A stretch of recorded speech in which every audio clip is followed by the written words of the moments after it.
This thing is absolutely covered in black stuff that just won't come off. But I tried my best to clean it, and I got most of the black stuff off. But I don't even know if this thing runs, because it was for parts. It has very bad bearings. But yeah, let's see.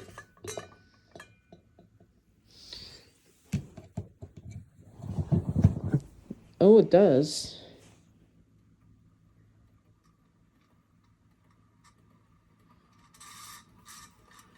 That's gotta be low.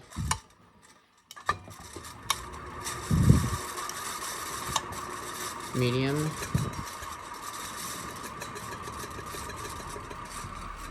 The blades actually aren't very out of clock. It's just pretty... They're not that badly out of clock at all.